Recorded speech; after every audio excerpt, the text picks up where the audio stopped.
कभी ठंड में ठिठुर कर देख लेना, कभी तपती धूप में जल के देख लेना, कैसे होती है हिफाजत वतन की।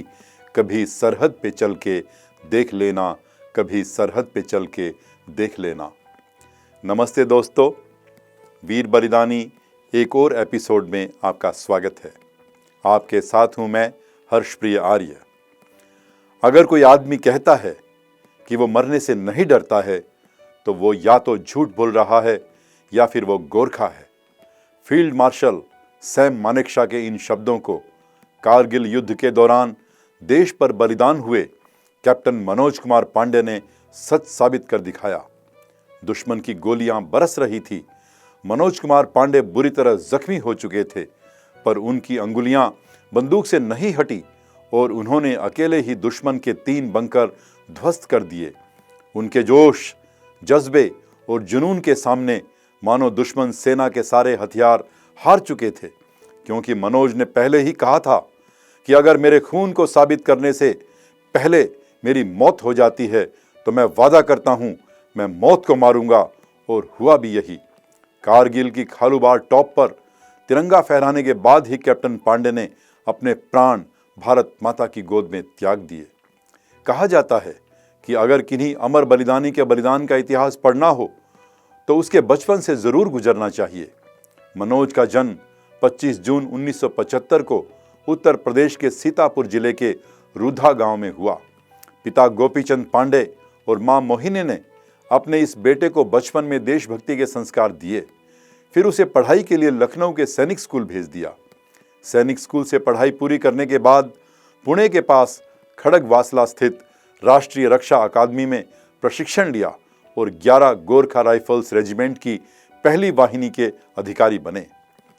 गोरखा रेजिमेंट सेंटर के ट्रेनीज को बताया जाता है कि आमने सामने की लड़ाई में खुखरी सबसे कारगर हथियार है। उन्हें इससे दुश्मन की गर्दन काटने की भी ट्रेनिंग दी जाती है। 1997 में जब लेफ्टिनेंट मनोज कुमार पांडे गोरखा राइफल के हिस्सा बने तो उनसे अपनी दिलेरी सिद्ध करने के लिए बलि के एक बकरे का सिर काटने के लिए कहा गया। परमवीर चक्र विजेताओं पर बहुचर्चित किताब द ब्रेव लिखने वाली रचना बिष्ट रावत लिखती हैं कि एक क्षण के लिए तो मनोज थोड़ा विचलित हुए, लेकिन फिर उन्होंने फरसे का जबरदस्त वार करते हुए बकरे की गर्दन उड़ा दी। उनके चेहरे पर बकरे के खून के छींटे पड़े। बाद में अपने कमरे के एकांत में उन्होंने कम से कम 1 दर्जन बार अपने मुंह को धोया। वो शायद पहली बार जानबूझकर की गई हत्या के अपराध बोध को दूर करने की कोशिश कर रहे थे। मनोज कुमार पांडे ताउम्र शाकाहारी रहे और उन्होंने शराब को भी कभी हाथ नहीं लगाया।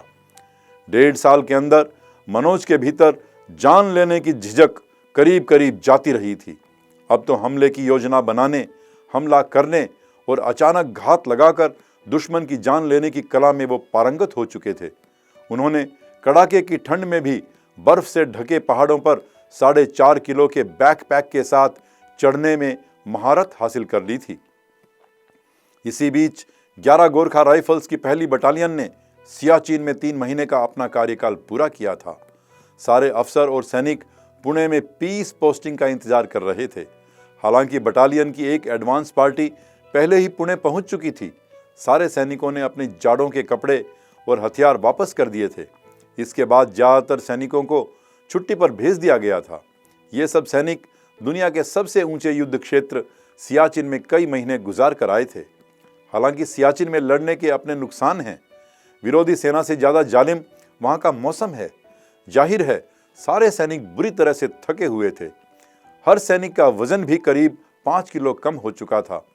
तभी अचानक आदेश आया कि बटालियन के बाकी सैनिक पुणे न जाकर कारगिल में बटालिक की तरफ बढ़ेंगे, जहां पाकिस्तान की भारी घुसपैठ की खबर आ रही थी।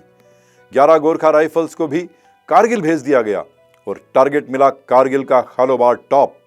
यह चोटी सामरिक रूप से बहुत महत्वपूर्ण थी। दुश्मन के लिए चोटी एक किस्म का कहो कम्युनिकेशन हब भी था। भारतीय सेना का मानना था अगर वहां हमारा कब्जा हो जाता है तो पाकिस्तानियों के दूसरे ठिकाने कठिनाई में पड़ जाएंगे। उनको रसद पहुंचाने और उनके वापस भागने के रास्ते में बाधा आ जाएगी। कहने का मतलब ये कि इससे पूरी लड़ाई का रुख बदल सकता था। मनोज ने हमेशा आगे बढ़कर अपने सैनिकों का नेतृत्व किया। हालांकि 2 महीने तक चले ऑपरेशन में कुकरथाग, जुबरटाप जैसी कई चोटियों पर दोबारा कब्जा भी किया। फिर उन्हें खालोबार चोटी पर कब्जा करने का लक्ष्य दिया गया, लेकिन उस समय 11 गोरखा राइफल्स चारों तरफ से घिरी हुई थी। पाकिस्तानी ऊपर बुरी तरह से छाए हुए थे, वो ऊंचाइयों पर थे, भारतीय सेना नीचे थी। 11 गोरखा राइफल्स अभी थोड़ी ऊंचाई पर ही चढ़ी थी कि पाकिस्तानियों ने उन पर भारी गोलाबारी शुरू कर दी। इस कारण सभी सैनिक तितर बितर हो गए। करीब 60-70 मशीन गनें उनके ऊपर बरस रही थी, तोपों के गोले भी ऊपर बरस रहे थे। वो लोग रॉकेट लॉन्चर और ग्रेनेड लॉन्चर सभी का इस्तेमाल कर रहे थे। जब मनोज पांडे की टीम टॉप से करीब 600 गज नीचे थी, 2 इलाकों से बहुत ही मारक और नुकसानदायक फायर उनके ऊपर आ रहा था। मनोज और कमांडिंग अफसर कर्नल कैप्टन ललित राय बड़ी दुविधा में थे कि अगर हम आगे चार्ज करें तो हो सकता है कि हम सब खत्म हो जाएं। तब इतिहास यही कहेगा कि कमांडिंग अफसर ने सबको मरवा दिया। अगर चार्ज न करें तो लोग कहेंगे कि इन्होंने अपना लक्ष्य हासिल करने की कोशिश ही नहीं की। तब तय हुआ कि 2 टुकड़ी बनाई जाएं। कमांडिंग अफसर कर्नल ललित राय ने मनोज से कहा कि तुम अपनी प्लाटून को ले जाओ, मुझे ऊपर बंकर नजर आ रहे हैं, तुम उन पर धावा बोलो और उन्हें खत्म करो। आदेश मिलते ही 24 साल के युवा अफसर मनोज ने 1 सेकंड के लिए भी कोई झिझक नहीं दिखाई और रात के अंधेरे में कड़कती ठंड, भयानक बम्बार्डमेंट के बीच ऊपर चढ़ गए। हालांकि उस समय तापमान 0 से नीचे जा रहा था, लेकिन तब भी सीधी चढ़ाई चढ़ने की वजह से भारतीय सैनिकों के कपड़े पसीने से भीग गए थे। हर सैनिक के पास 1 लीटर पानी की बोतल थी, लेकिन आधा रास्ता पार करते करते उनका सारा पानी खत्म हो चुका था। वैसे तो चारों तरफ बर्फ पड़ी हुई थी, लेकिन बारूद की वजह से वो इतनी प्रदूषित हो चुकी थी कि उसे खाया नहीं जा सकता था। मनोज ने अपने सूखे होठों पर जीभ फिराई, पर अपनी पानी की बोतल को हाथ नहीं लगाया। उसमें सिर्फ 1 घूंट पानी बचा था। मनोवैज्ञानिक कारणों से वो उस 1 बूंद को मिशन के अंत तक बचाकर रखना चाहते थे। जैसा कि सूचना थी कि वहां पर 4 बंकर हैं, लेकिन मनोज ने ऊपर जाकर रिपोर्ट किया कि यहां तो 6 बंकर हैं। हर बंकर से 2-2 मशीन गन से फायर बरस रहे थे। 2 बंकर जो थोड़े दूर थे, उनको उड़ाने के लिए मनोज ने हवलदार दीवान को भेजा। दीवान ने भी फ्रंटल चार्ज कर उन बंकरों को बर्बाद किया, लेकिन उन्हें गोली लगी और वो वीर गति को प्राप्त हो गए। बाकी बंकरों को ठिकाने लगाने के लिए मनोज और उनके साथी जमीन पर रेंगते हुए बिल्कुल उनके पास पहुंच गए। बंकर को उड़ाने का एक ही तरीका होता है कि उसके लूप होल में ग्रेनेड डालकर उसमें बैठे लोगों को खत्म किया जाए। मनोज ने एक एक कर 3 बंकर ध्वस्त किए, लेकिन जब वो चौथे बंकर में ग्रेनेड फेंकने की कोशिश कर रहे थे तो उनके बाएं हिस्से में कुछ गोलियां आ लगी और वो लहूलुहान हो गए। साथी जवानों ने कहा, सर अब 1 बंकर ही बाकी रह गया है, आप यहां बैठकर देखिए, हम उसे खत्म करके आते हैं। लेकिन अब देखिए इस बहादुर अफसर का साहस और कर्तव्य बोध।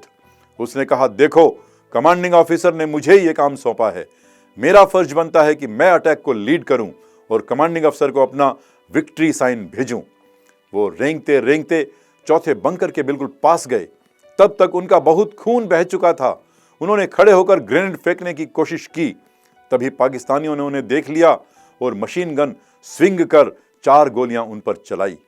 ये गोलियां उनके हेलमेट को पार करती हुई उनके माथे को चीरती चली गई और वीर बलिदानी मनोज का सिर लगभग पूरा ही उड़ गया। वो जमीन पर गिर गए, लेकिन फिर भी देखिए उस लड़के का जोश। मरते मरते उसने कहा, ना छोड़नू, जिसका मतलब था उनको छोड़ना नहीं।